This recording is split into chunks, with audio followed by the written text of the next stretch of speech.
Hello my dear lovely students, welcome back to my channel smart students with Shraddha में मैं आप सभी का भरपूर स्वागत करती हूँ। देखिए, आज का ये जो हमारा वीडियो है ये थोड़ा सा अलग होने वाला है।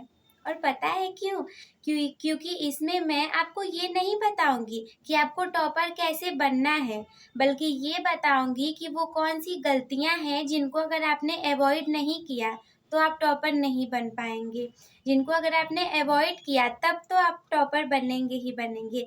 तो चलिए शुरुआत करते हैं इस वीडियो की। सबसे पहला पॉइंट ये है जो कि है 80-20 का रूल। अब ये 80-20 क्या है? 80/20 बहुत इम्पॉर्टेंट रूल है और आप सभी को जानना चाहिए जो भी एक स्टूडेंट है। देखिए, 80-20 का ये जो रूल है ये ज़िंदगी के कई सारे क्षेत्रों में हम लगा सकते हैं। मेनली हम पढ़ाई को लेकर के देखेंगे तो सबसे पहला एग्जाम्पल ये मान लीजिए कि आपके स्कूल में 2 बच्चे हैं। पहला वो जो बहुत ज़्यादा बोलता है और सुनता कम है। सुनने का अर्थ ये नहीं कि बेचारा बहरा है, उसको सुनाई नहीं देता। मतलब जो टीचर उसको पढ़ा रहे हैं वो टीचर की बातों को सुन कम रहा है और उनसे बहस ज़्यादा कर रहा है और प्रश्न ज़्यादा कर रहा है। और दूसरा वो बच्चा जो टीचर की ज़्यादा से ज़्यादा बातों को सुने और उसके बाद क्योंकि वो ज़्यादा बातों को सुनेगा तो उसके पास प्रश्न कम रहेंगे, फिर वो प्रश्न पूछेगा और थोड़ा सा ही बोलेगा, तो कौन आगे जाएगा? ऑब्वियसली सी बात है कि दूसरा वाला आगे जाएगा।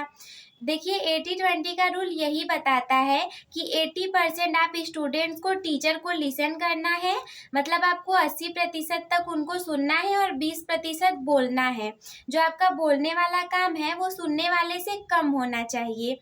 इसका हम जिंदगी की और कई जगहों पर भी देख सकते हैं। और कोई भी चीज़ हो 80-20 का रूल फॉलो करना ही पड़ता है। जैसे कि अगर रिवीजन करने की बात की जाए तो अगर आपने चैप्टर को एक बार पढ़ा है तो रिवीजन उसका 2 से 3 बार करना पड़ेगा। इसमें भी आप 80-20 का रूल लगा सकते हैं। दूसरा पॉइंट ये है कि चीज़ों को रिवाइज करना है। अगर आप रिवीजन नहीं कर रहे हैं, अगर आप रिवीजन को अवॉइड कर रहे हैं कि अरे मैं तो बाद में रिवीजन कर लूँगा, मुझे तो सब आता है, चलो कोई नहीं, आज पढ़ लेते हैं, कल रिवीजन कर लेंगे। अगर आप अपने रिवीजन को लगातार दिन प्रतिदिन टालते जा रहे हैं तो ये आप बहुत बड़ी गलती कर रहे हैं। रिवीजन को टालने से आप टॉपर नहीं बनेंगे।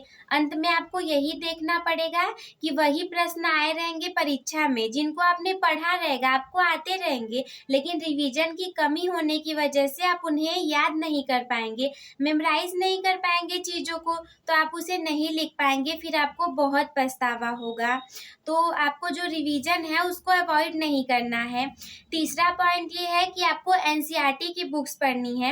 ऐसा नहीं कि एनसीईआरटी नहीं पढ़ रहे हैं, सोच रहे हैं कि अरे एनसीईआरटी छोड़ो, हम कंप्लीट कोर्स को पढ़ेंगे, उसमें तो सारी एनसीईआरटी दी हुई है और अच्छे से चीज़ों को बताया हुआ है।